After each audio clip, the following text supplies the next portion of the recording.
Hello दोस्तों, मैं हूं पांडे सर्किल प्लेटफॉर्म से कपिश पांडे। दोस्तों, ये पीजीटी इकोनॉमिक्स से रिलेटेड जितने भी यूजीसी, नेट, जेआरएफ या जितनी भी अदर स्टेट के एग्ज़ाम है, डीएसएसबी से लेकर KVS, NVS, UP PGT, UP TGT और जितने भी बिहार टीजीटी या बिहार पीजीटी में इकोनॉमिक्स से रिलेटेड जितने भी एग्ज़ाम है, यह अधिकतर एग्ज़ाम में आपके क्वेश्चन पूछे जाते हैं। तो चलते हैं अपने क्वेश्चन की तरफ। कह रहा है, भारत में कृषि कराधान एक कठिन होने का कारण क्या है? जो तो की बिखरी हुई प्रगति होती है, या उत्पादन में मौसम मौसमीपन होता है, या विश्व में कहीं भी कृषि पर कर नहीं होना, यानी टैक्स ना होना वर्ल्ड में, वो भी एग्रीकल्चर पर, या कर संग्रहण में बढ़ता हुआ ऊपरी व्यय और राजनीतिक इच्छा शक्ति में कमी। दोस्तों, जाहिर सी बात है, टैक्स किसी भी कंट्री में कलेक्शन हो, वो जितना ज़्यादा से ज़्यादा रहेगा उस देश के लिए उतना हेल्पफुल रहता है, यानी इकोनॉमिक कंडीशन उनकी और अच्छी बेहतर से बेहतर होती है। लेकिन दोस्तों, अगर टैक्स से ज़्यादा एक्सपेंस ज़्यादा आ जाए, एक्सपेंस यानी टैक्स के मुकाबले में एक्सपेंस ज़्यादा होने लगे, तो हमारा ऊपरी व्यय ज़्यादा रहता है। और टैक्स के रिसोर्सेज अगर कम होने लगे तो देश में ऊपरी खर्चा ज़्यादा हो जाता है, यानी कि वो फिजिकल डेफिसिट होता है। फिजिकल डेफिसिट यानी राजकोषीय घाटा। तो ऑप्शन विल भी क्या होगा दोस्तों? 4। चलते हैं अपने दूसरे क्वेश्चन की तरफ। कह रहा, निम्नलिखित में से किस एक प्रकार के राजस्व का बंटवारा केंद्र सरकार राज्य सरकार के साथ नहीं करती? सेंट्रल सेल टैक्स के साथ, इनकम टैक्स के साथ, उत्पाद शुल्क यानी प्रोडक्ट जो शुल्क है, फीस है, या बॉर्डर फीस यानी सीमा शुल्क। तो दोस्तों, इसमें जो ऑप्शन होगा, इसमें सेल टैक्स यानी जो कॉर्पोरेट टैक्स है या सीमा शुल्क केंद्र सरकार द्वारा लगाया जाता है, वसूला जाता है, जिसे राज्यों के साथ नहीं बांटा जाता। ठीक है, तो इसका हमारा दोस्तों क्या आएगा? इसमें सीमा शुल्क आएगा और साथ में निगम कर आएगा, जो स्टेट गवर्नमेंट को नहीं दिया था, सिर्फ सेंट्रल सरकार यानी अपने पास रखती है, राज्य सरकार के साथ साझा नहीं करती।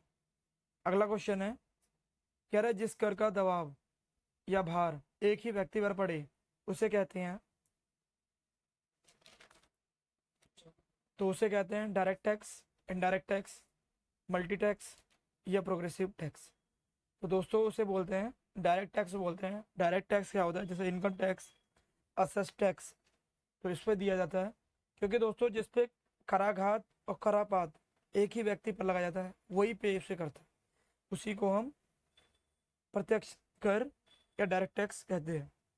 अगला क्वेश्चन है, कहता है, मुद्रा परिणाम सिद्धांत के कैम्ब्रिज समीकरण में यदि कुल उत्पाद यानी टोटल प्रोडक्ट वाई है, मनी एम है, दोनों में अपरिवर्तित रहे यानी दोनों में कोई चेंजेस ना रहे, तो के में वृद्धि हो जाए, यानी कि के का मतलब है कि लोगों द्वारा जो डिमांड करने वाली जो लिक्विडिटी है उसको वो मतलब रिप्रेजेंट करता है।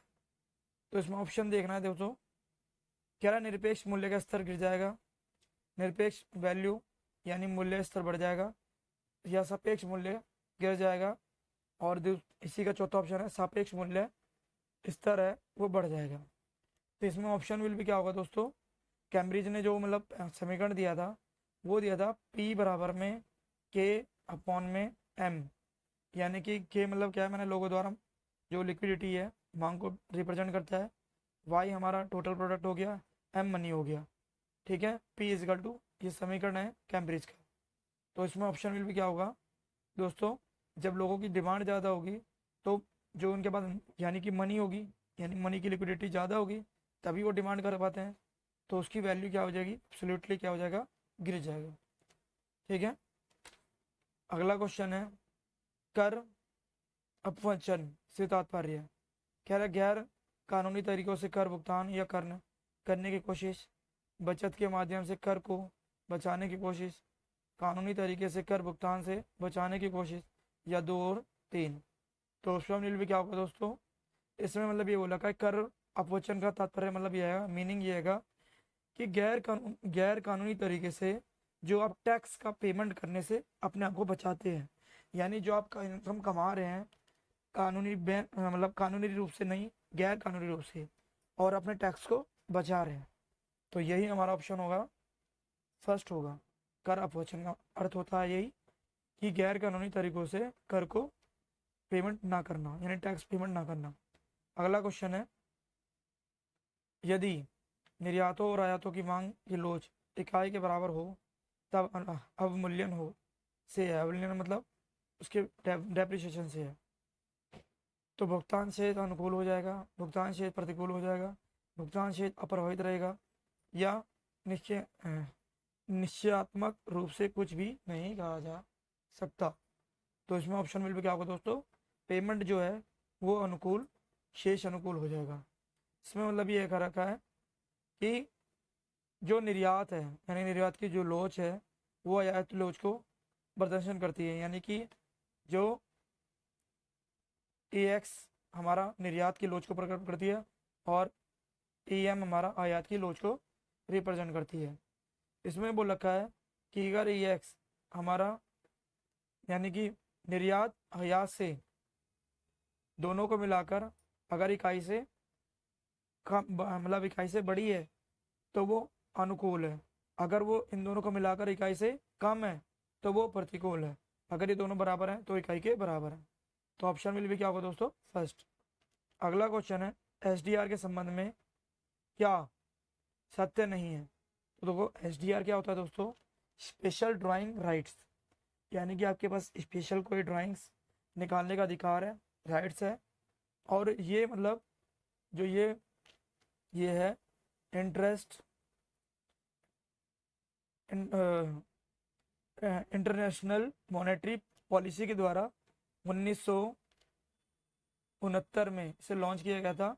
ये इंटरेस्ट है रिजर्व में असेट्स के लिए क्रेडिट करता है, यानी कि रिजर्व को ये क्रिएट करता है SDR।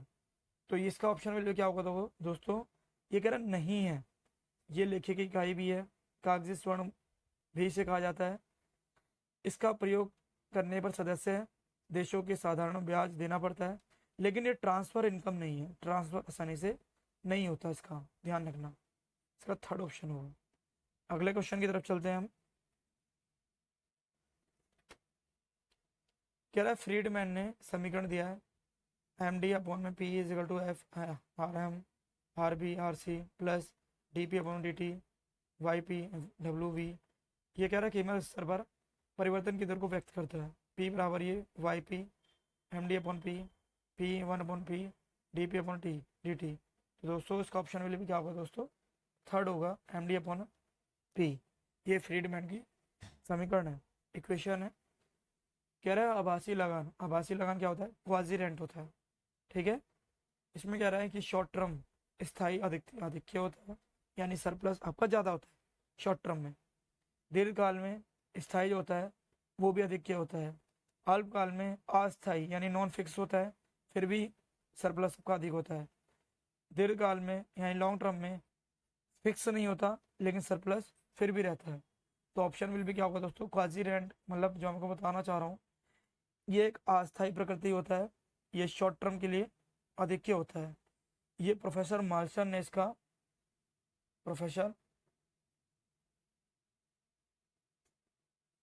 ने इसको शॉर्ट टर्म के लिए फिक्स कैपिटल के साथ जो इनकम अर्जित होती है उसको क्वाजी रेंट की संज्ञा यानी डेफिनेशन दी थी। तो ऑप्शन विल भी क्या दोस्तों, अल्पकाल में फर्स्ट, ठीक है। अगला क्वेश्चन है, फर्स्ट ना हो गए, इसका हमारा अस्थायी है, ठीक है। अब हमारा क्या रखा है, निम्न क्षेत्र में से उत्पादन बंद होने के बिंदु।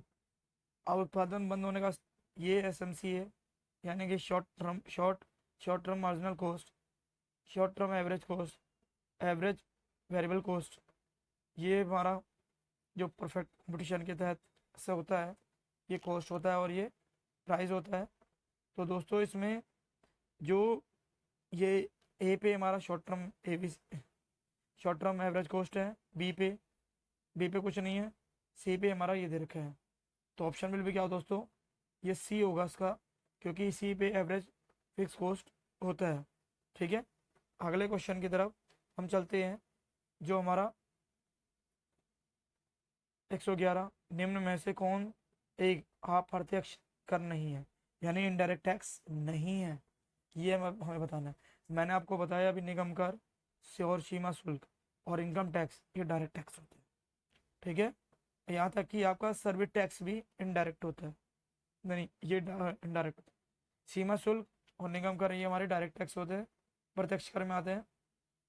नहीं, सीमा शुल्क भी हमारा इनडायरेक्ट टैक्स होता है, सेवा टैक्स भी इनडायरेक्ट टैक्स होता है, और हमारा उत्पाद शुल्क भी इनडायरेक्ट टैक्स होता है। तो दोस्तों ओनली क्या होगा, थर्ड होगा जो हमारा ये निगम कर इनडायरेक्ट टैक्स है, ठीक है। मैंने आपको बताया था सीमा शुल्क सेंट्रल टैक्स पे आता है, ना कि स्टेट टैक्स में, ये आपको बताया था, ठीक है। ऐसे ही निगम कर भी सेंट्रल टैक्स में आता है, कॉर्पोरेट टैक्स से बोलते हैं। अगला क्या है हमारा, उपभोग प्रवृत्ति में वृद्धि से संबंधित उपाय नहीं है। भूमि का समाजीकरण, वृद्धावस्था पेंशन, मजदूरी नीति में सुधार, प्रतिगामी टैक्स। तो दोस्तों उपभोग प्रवृत्ति में वृद्धि से संबंधित उपाय नहीं है, तो कौन सा नहीं है, भूमि का समाजीकरण नहीं है, जो उपभोग प्रवृत्ति में वृद्धि से संबंधित नहीं है, ठीक है। अगले क्वेश्चन की तरफ चलते हैं।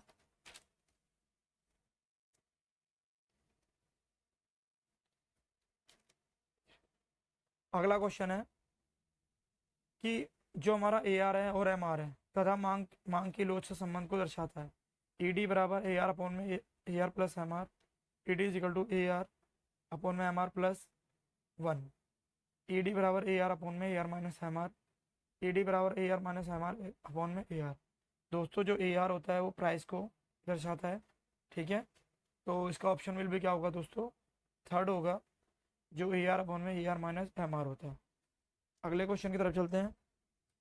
कह रहे मूल्य वर्धित कर, यानी जब हमारी वैल्यू एडेड टैक्स है वो क्या बोलते हैं, कर से अलग करता है, यानी अपने आप को अलग करता है, क्योंकि मूल्य वर्धित कर में कर आधार आधार से संग्रह सामग्री की लागत घटाई जाती है, उत्पादन की अंतिम अवस्था में एकत्र किया जाता है, या कर की दर परिणामत कर की दर कम है, या इनमें से सभी हैं। तो इसका ऑप्शन विल भी क्या होगा दोस्तों, पहला आपको मैं बताता हूँ, मूल्यवर्धित बिंदु या ये वो टैक्स है जो सेल टैक्स या छोटे मोटे विक्रेता होते हैं, फुटकर विक्रेता, उन पे लगाया जाता है, वैट उसी पे लागू होता है। और साथ में उत्पादन के जो वैल्यू एडेड हो रहा है उसमें मतलब यानी टैक्स हमारा बढ़ रहा है, तो उस चीज़ को हमें देखते हैं। तो ये कह रहा है कर के आधार पर सामग्री में लागत क्या है, कॉस्ट को घटा दिया जाता है, उसमें एनआईटी को जो मन लगाते हैं हम टैक्स, क्या रखा है, निम्नलिखित में से कौन देसी बैंकर के अंतर्गत नहीं है, महाजन, क्षेत्रीय ग्रामीण बैंक, या सरफरा या चेटी। तो ऑप्शन दोस्तों जो क्षेत्रीय ग्रामीण बैंक है वो देसी, ये सब देसी हैं, यह देसी का मतलब जो आस उसमें हमें मिल जाता है लोन, ठीक है। ये देसी बैंकर के अंतर्गत नहीं आते, ये नहीं आता, बाकी सारे आते हैं, ठीक है। दोस्तों वीडियो अगर अच्छी लगी हो तो लाइक ज़रूर करना, सब्सक्राइब कर शेयर जरूर करना। Thank you.